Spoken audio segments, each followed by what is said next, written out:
ప్రాంతంలో బయ్యారం ఉక్కు కర్మాగారం కట్టి ఈ ప్రాంతంలో ఉండే ఆదివాసీలను లంబాడీలను వేలాది మంది ఉద్యోగాలు ఇవ్వాలని సోనియమ్మ మంజూరు చేస్తే 10 ఏళ్లు మా బయ్యారం ఉక్కు కర్మాగారాన్ని పాతరేసింది మీరు కాదా? పడావు పెట్టింది మీరు కాదా? మా బయ్యారం ఉక్కు కర్మాగారాన్ని ఇవ్వని బీజేపీ దద్దమ్మలు మహబూబాబాద్లో ఓట్లు ఎట్లా అడుగుతారని చెప్పి నేను ఈ వేదిక మీద నుంచి ప్రశ్నిస్తున్నా. ఇదే కాదు, ఈ ప్రాంతంలో రైల్వే కోచ్ ఫ్యాక్టరీ కట్టాలి.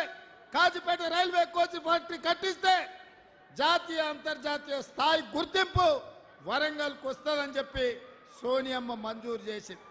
కానీ నరేంద్ర మోడీ ఏం చేసిండు? ఇక్కడ రైల్వే కోచ్ ఫ్యాక్టరీ కట్టడానికి వీల్లేదు, అసలు రైల్వే కోచ్ ఫ్యాక్టరీలే కట్టలేమని అబద్ధాలు చెప్పి కాజీపేటకు మంజూరు చేసిన రైల్వే కోచ్ ఫ్యాక్టరీ లాతూర్కు తరలించుకొని పోయిండు. మరి బీజేపీలను ఒక లాతు దన్నాల్సిన అవసరం ఉందా లేదా? మన రైల్వే కోచ్ ఫ్యాక్టరీని కాజీపేట కాదని లాతూర్కు తరలించకపోయిన ఈ సన్నాసులకు ఇవాళ బీజేపీలకు ఓట్లు అడిగే హక్కు ఉందా అని నేను అడుగుతున్నా. అదేవిధంగా గిరిజన యూనివర్సిటీ మా ఆదివాసీలు, మా కోయలు, మా గోండులు, మా లంబాడాలు, మా చెంచులు, మా ఆదివాసీలు చదువుకోవాలని, వాళ్ళ బిడ్డలు పీజీలు పిహెచ్డీలు చేయాలని, ఐఏఎస్లు ఐపీఎస్లు అయి రాజ్యాలు ఏలాలని గిరిజన యూనివర్సిటీ సోనియమ్మ ఇస్తే 10 సంవత్సరాలు యూనివర్సిటీని ప్రారంభించకుండా మా ఆదివాసీ లంబాడ సోదరుల పిల్లల్ని చదువుకోకుండా అన్యాయం చేసింది బీజేపీ కాదా? మేం పట్టుబడితే కొట్లాడితే మొన్న పని మొదలుపెట్టారు. 10 ఏళ్ల తర్వాత పని మొదలుపెట్టిన మీరు ఈ ప్రాంతంలో ఓట్లు అడిగే హక్కు ఉందా అని నేను బీజేపీ వాళ్ళని అడుగుతున్నా. ఇదే కాదు, ఐటీఐఆర్ కారిడార్ కావచ్చు, మెట్రో రైలు కావచ్చు, మూసీ నది అభివృద్ధి కావచ్చు, పాలమూరు రంగారెడ్డి ఎత్తిపోతలు కావచ్చు, ఏ ప్రాజెక్ట్ అయినా కేంద్ర ప్రభుత్వం నిర్లక్ష్యం వల్ల ఇవాళ తెలంగాణకు తీరని అన్యాయం జరిగింది. ఇదే కాదు మిత్రులారా, నేను పార్లమెంట్లో ప్రత్యక్ష సాక్షిని. మొన్న బడ్జెట్ సమావేశాలలో నరేంద్ర మోడీ గారు మాట్లాడుతూ తల్లిని చంపి బిడ్డను బతికించిందని తెలంగాణ రాష్ట్ర ఏర్పాటు ప్రక్రియను తప్పుబట్టిండు, తెలంగాణ రాష్ట్రాన్ని అవమానించిండు. అంతటితో ఆగలే. సోనియా గాంధీ, మన్మోహన్ సింగ్ ప్రజాస్వామ్యాన్ని పాతరేసి పార్లమెంటు దర్వాజాలు బంద్ చేసి తెలంగాణ బిల్లును ఆమోదించారు. ఆ తెలంగాణ బిల్లు చెల్లనే చెల్లదు, తెలంగాణ రాష్ట్రం వద్దే వద్దని నరేంద్ర మోడీ పార్లమెంటు సాక్షిగా మాట్లాడింది నిజం కాదా? మరి నేను ఇవాళ అడుగుతున్న సిగ్గులేని కిషన్ రెడ్డిని, బీజేపీ నాయకులను, తెలంగాణ రాష్ట్ర ఏర్పాటునే వద్దన్న మీరు, తెలంగాణ రాష్ట్ర ఏర్పాటును ప్రశ్నించిన మీరు, తెలంగాణ రాష్ట్రాన్ని ఏర్పాటు చేసిన సోనియా గాంధీని, కాంగ్రెస్ను తప్పుపట్టిన మీరు ఏ మొహం పెట్టుకొని తెలంగాణ రాష్ట్రంలో ఓట్లు అడుగుతారని నేను అడుగుతున్నా కిషన్ రెడ్డిని, నరేంద్ర మోడీని.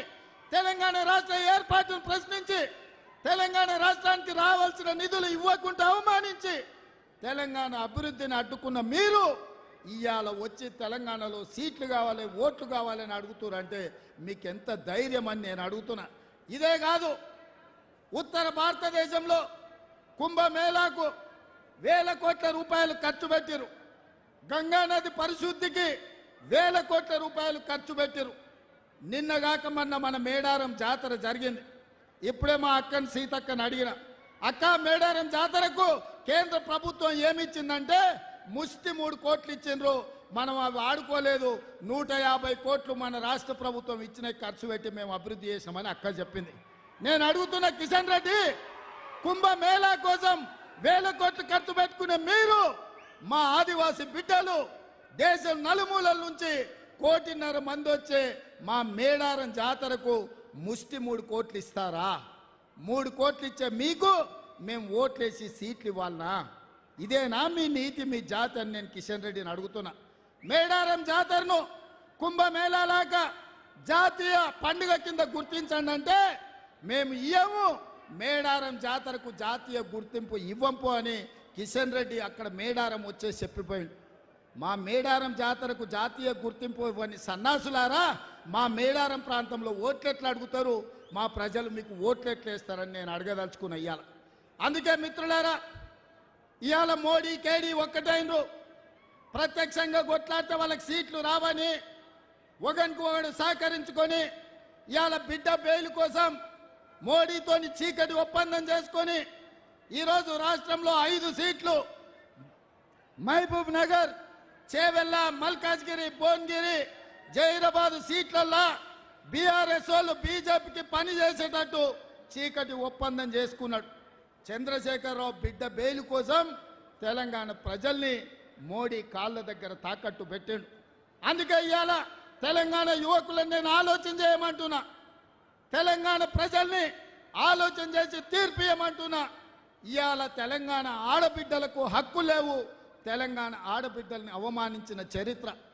ఉమ్మడి రాష్ట్రాలలో తెలుగు మాట్లాడే వాళ్ళు 42 మంది ఎంపీలు ఉంటే నరేంద్ర మోడీ ఒక్క మంత్రి పదవి ఇచ్చాడు. గా బోడి గుజరాత్లో 26 మంది ఎంపీలు ఉంటే 7 పార్లమెంట్లు ఇచ్చాడు, 7 మంత్రులు ఇచ్చాడు. ఉత్తరప్రదేశ్లో 60 మంది ఉంటే 12 మంది ఇచ్చాడు.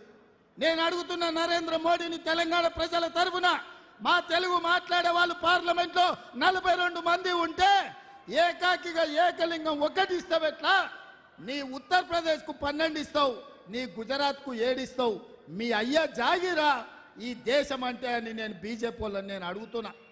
అందుకే ప్రజలారా, తెలంగాణ మిత్రులారా, వీళ్ళు తెలంగాణ ద్రోహులు. మన రాష్ట్ర ఏర్పాటునే ప్రశ్నించిన వాళ్ళు, మన రాష్ట్ర అభివృద్ధిని అడ్డుకుంటున్న వాళ్ళు వీళ్ళు తెలంగాణ ద్రోహులు.